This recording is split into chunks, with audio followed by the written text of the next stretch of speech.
कहानी की शुरुआत में हम एक होटल के बाहर लूसी को उसके बॉयफ्रेंड रिचर्ड के साथ देखते हैं। वो दोनों एक हफ्ते पहले ही एक दूसरे से मिले थे और कल रात की पार्टी के बाद लूसी अभी भी नशे में थी। इसी बात का फायदा उठाकर रिचर्ड उसे अपना एक काम निकलवाना चाहता था। वो उसे कहता है कि तुम होटल की रिसेप्शन में जाकर मिस्टर जैंग के बारे में पूछो और उन्हें ये ब्रीफ केस दे दो। लेकिन लूसी को उस पर भरोसा नहीं था, क्योंकि सिर्फ इतना सा काम करने के लिए रिचर्ड को $1000 मिले थे। ना जाने उस ब्रीफ केस में ऐसा क्या था। तो लूसी वहाँ जाने से मना कर देती है, लेकिन रिचर्ड वो ब्रीफ केस एक हथकड़ी की मदद से उसके हाथ के साथ बांध देता है और ना चाहते हुए भी लूसी को उस होटल के अंदर जाना पड़ता है। होटल की रिसेप्शन पर वो मिस्टर जैंग के बारे में पूछती है और कहती है कि रिचर्ड ने उसे वहाँ भेजा है। रिसेप्शनिस्ट चाइनीज लैंग्वेज में सारी बात मिस्टर जैंग को ट्रांसलेट करके बताता है, क्योंकि मिस्टर जैंग को इंग्लिश नहीं आती थी। मिस्टर जैंग कोई मामूली गुंडा नहीं बल्कि एक बहुत बड़ा माफिया था, जिसके आदमी रिसेप्शन पर आकर रिचर्ड को शूट कर देते हैं। वो लूसी को जबरदस्ती अपने साथ ले जाते हैं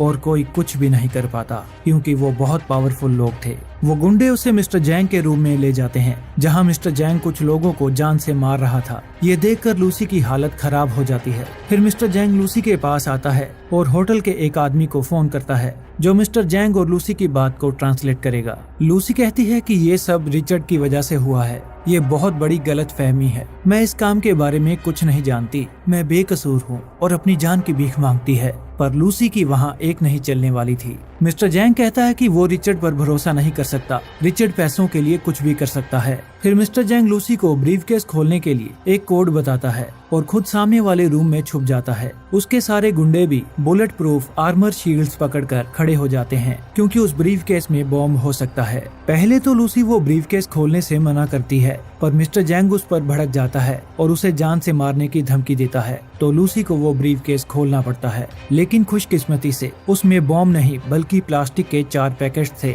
जिनमें नीले रंग का पाउडर था। फिर मिस्टर जैंग उसमें से थोड़ा पाउडर बाहर निकालता है और उसके गुंडे एक आदमी को लेकर आते हैं, जिसे उन्होंने ड्रग की क्वालिटी टेस्ट करने के लिए रखा था। वो उस नीले पाउडर का छोटा सा हिस्सा कंज्यूम करता है, जो इतना पावरफुल था कि उस आदमी की हालत खराब होने लगती है और वो पागलों की तरह हंसने लगता है। मिस्टर जैंग उसे शूट कर देता है, क्योंकि अब उस आदमी की जरूरत नहीं थी। फिर वो लूसी को एक जॉब की ऑफर देता है, लेकिन लूसी उसके साथ किसी भी तरह का काम करने से मना कर देती है। तो एक गुंडा उसके सर पर मुक्का मारकर उसे बेहोश कर देता है। अब सीन एक लेक्चर हॉल में शिफ्ट होता है, जहां एक सीनियर साइंटिस्ट प्रोफेसर नॉर्मन अपने लेक्चर में ब्रेन कैपेसिटी के बारे में बता रहे थे। उन्होंने अपनी पूरी लाइफ की रिसर्च से ये पता लगाया था कि इंसान अपनी पूरी जिंदगी में अपने दिमाग का ज्यादा से ज्यादा 10% ही इस्तेमाल करता है, जबकि दिमाग के बाकी 90% हिस्से में बेशुमार शक्तियाँ हैं, जिसे कोई इंसान अगर अनलॉक कर ले तो उसमें सुपर पावर्स आ सकती हैं। इंसान ने आज तक जितनी भी तरक्की की है, वो अपने दिमाग के सिर्फ 10% हिस्से को यूज करके ही की है।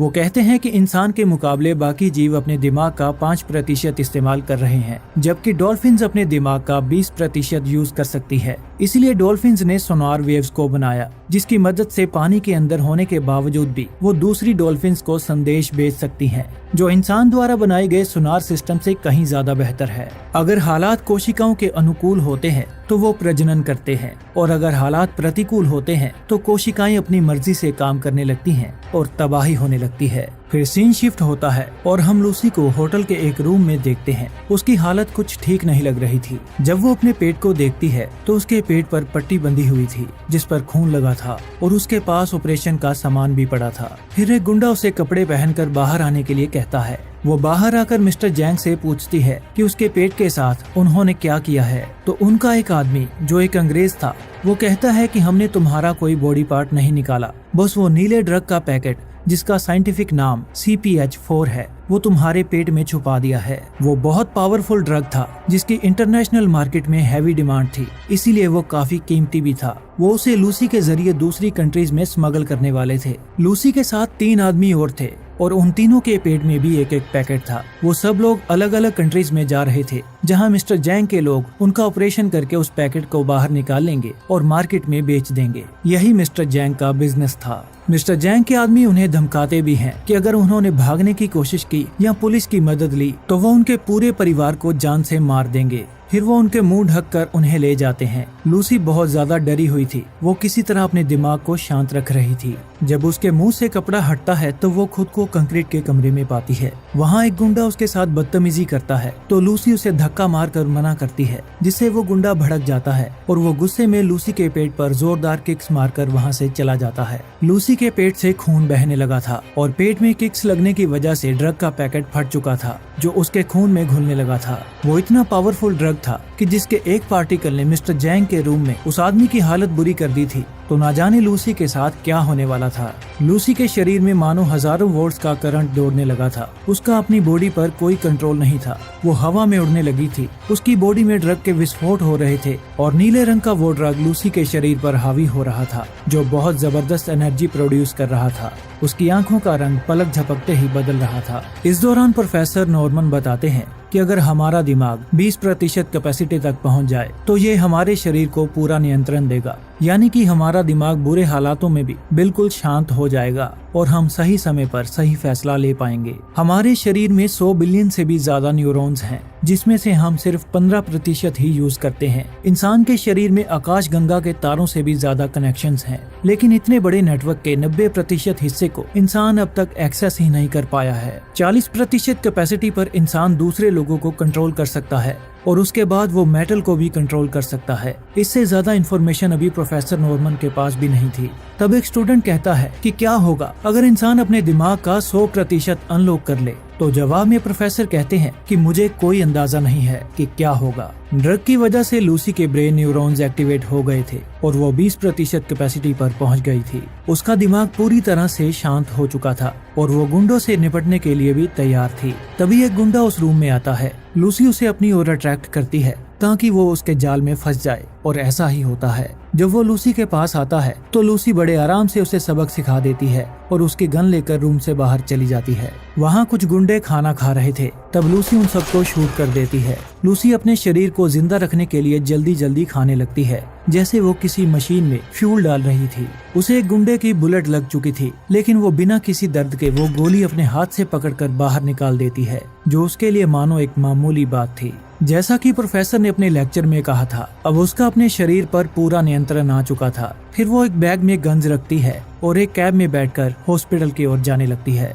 जब गाड़ी सिग्नल पर रुकती है तो लूसी महसूस करती है कि वो दूर खड़े लोगों की फोन पर होने वाली बातों को सुन सकती है। उसकी सुनने की शक्ति काफी बढ़ चुकी थी, जो दूर तक खड़े लोगों को आसानी से सुन पा रही थी। इतना ही नहीं, बल्कि उसने सिर्फ थोड़े से समय में ही उन लोगों की बातें सुनकर पूरी चाइनीज लैंग्वेज समझ ली थी। फिर हॉस्पिटल पहुंचकर वो ऑपरेशन थिएटर की ओर चली जाती है। ऑपरेशन थिएटर में वो स्क्रीन पर डिस्प्ले हो रहे डेटा को देखकर कहती है कि ये मरीज बचने वाला नहीं है। वो उस मरीज को शूट करके खुद बेड पर लेट जाती है और डॉक्टर को गन पॉइंट पर लेकर अपने पेट से ड्रग का पैकेट बाहर निकालने के लिए कहती है। डॉक्टर्स भी हैरान हो जाते हैं। डॉक्टर उसके शरीर को सुन्न करने के लिए एनेस्थीसिया देने लगता है, लेकिन लूसी बिना किसी एनेस्थीसिया के उसे ऑपरेशन करने के लिए कहती है।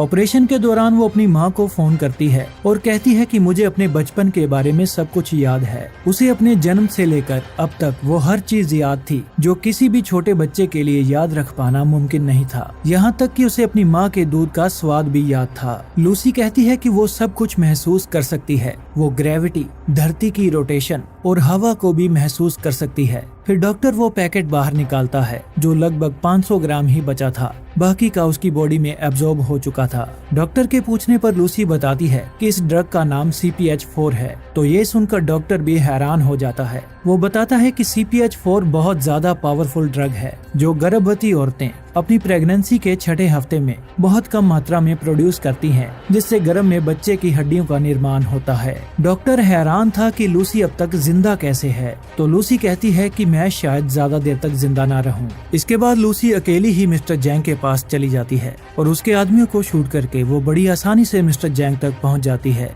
जिसका मिस्टर जैंग को कोई आइडिया नहीं था। वो उसके दोनों हाथों में चाकू से जोरदार वार करती है और CPH4 के बाकी 3 पैकेट्स के बारे में पूछती है, जो बाकी बाकी 3 लोगों के पेट में रखे थे, लेकिन मिस्टर जैंग कुछ नहीं बोलता तो वो उसके दिमाग को रीड करके पता लगा लेती है कि वो पैकेट्स बर्लिन, पेरिस और रोम में डिलीवर होने वाले हैं। उसने सिर्फ 2 मिनट्स में ही मिस्टर जैंग की हालत पतली कर दी थी। इसके बाद लूसी अपनी सहेली के घर चली जाती है। वहाँ वो इंसानी दिमाग पर आधारित प्रोफेसर नॉर्मन की सारी रिसर्च सिर्फ कुछ ही मिनट्स में पढ़ लेती है, जो 6734 पन्नों की रिपोर्ट थी। फिर वो प्रोफेसर नॉर्मन को फोन करके अपने बारे में सब बता देती है और कहती है कि उसने अपने दिमाग की 28% कैपेसिटी को अनलॉक कर लिया है और आपने अपनी रिसर्च में बिल्कुल ठीक लिखा है। पहले तो प्रोफेसर को लगता है कि कोई उनके साथ मजाक कर रहा है, लेकिन लूसी प्रोफेसर के रूम में टीवी, मोबाइल, रेडियो और बाकी इलेक्ट्रॉनिक गैजेट्स को कंट्रोल करके उन्हें यकीन दिला देती है। लूसी कहती है कि CPH4 ड्रग उसके दिमाग के न्यूरॉन्स को एक्टिवेट करता जा रहा है।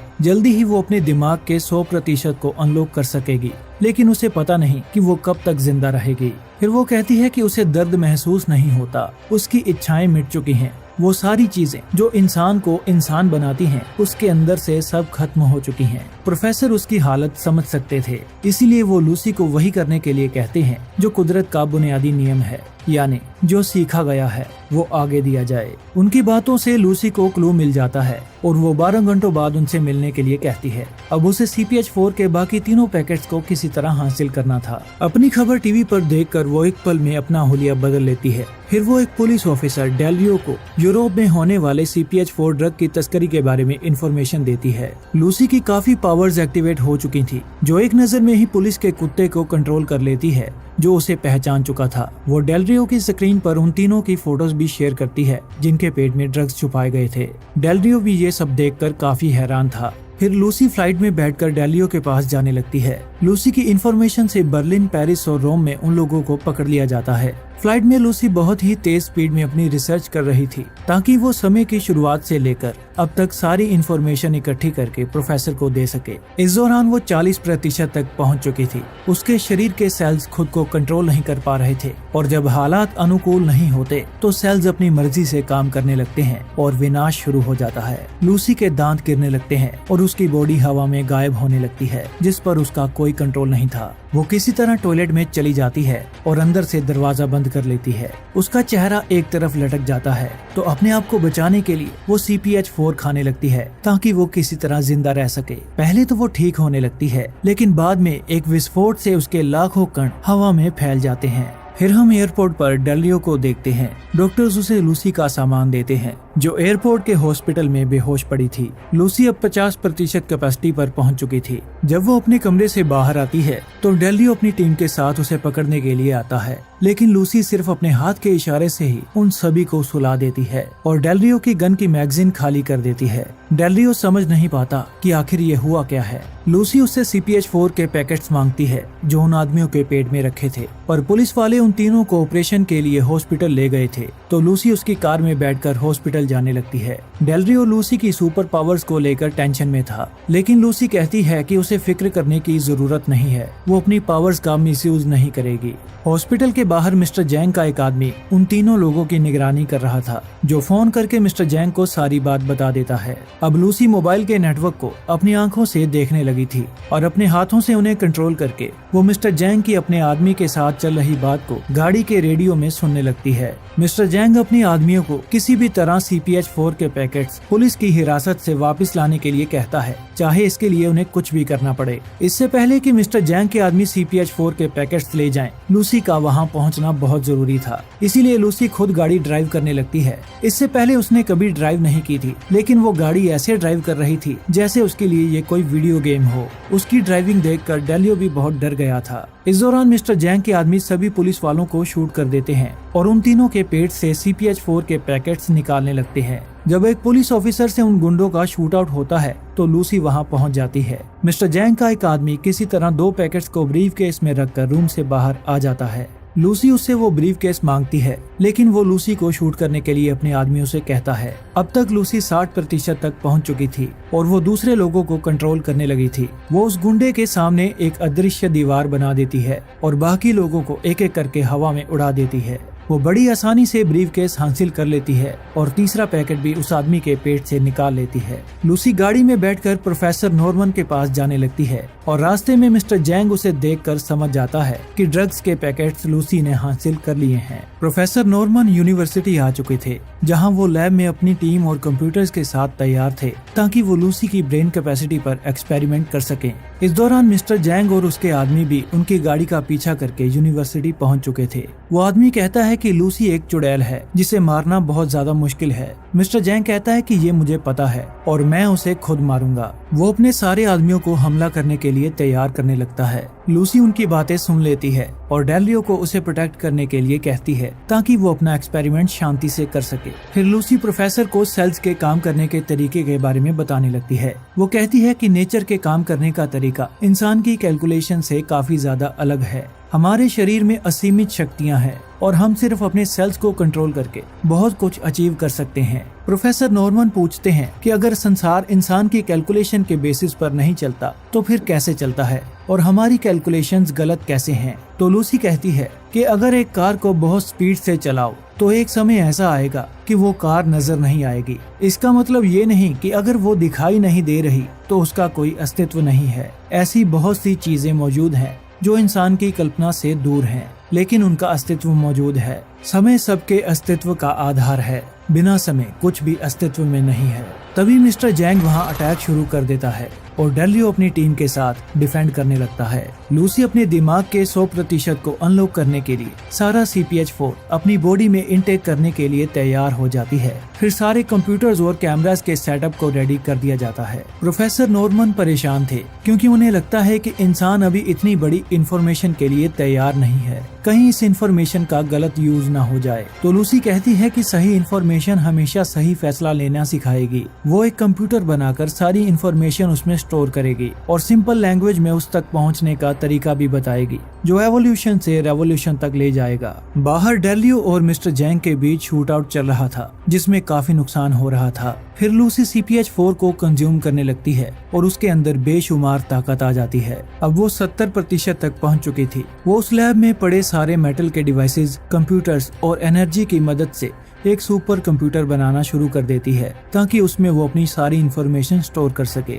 धीरे धीरे वो 80% तक पहुंच जाती है और फिर 90% तक। इस दौरान मिस्टर जैंग के आदमी पुलिस वालों पर भारी पड़ते हैं और उनका एक आदमी RPG फायर कर देता है, जिसका धक्का लगने से लूसी टाइम ट्रेवल में पहुंच जाती है। वो अपनी मर्जी से किसी भी जगह पर किसी भी समय में जा सकती थी। वो टाइम को कंट्रोल कर पा रही थी, जो बहुत बड़ी बात थी। वो एक ही पल में सैकड़ों साल पीछे चली जाती है और ह्यूमन एवोल्यूशन को देखती है। इसके बाद वो डायनासोर के टाइम में पहुंच जाती है। फिर वो दुनिया की सबसे पहली औरत को देखती है जिसका नाम भी लूसी था, जिनकी प्रजाति समय के साथ इवॉल्व हुई और आगे चलकर इंसान बनी। फिर वो सैकड़ों, हजारों, लाखों, करोड़ों साल पहले न सिर्फ पृथ्वी पर होने वाले बदलावों को देखती है, बल्कि हमारी आकाश गंगा की शुरुआत और काम करने के तरीके को भी देखती है। वो समय की शुरुआत से लेकर अब तक होने वाली सारी चीजों को समझने लगती है। अब तक वो 99% कैपेसिटी तक पहुंच चुकी थी और मिस्टर जैंग भी अपनी गन लेकर लूसी को शूट करने के लिए उस रूम में आ चुका था। वो धीरे धीरे उसकी ओर बढ़ता है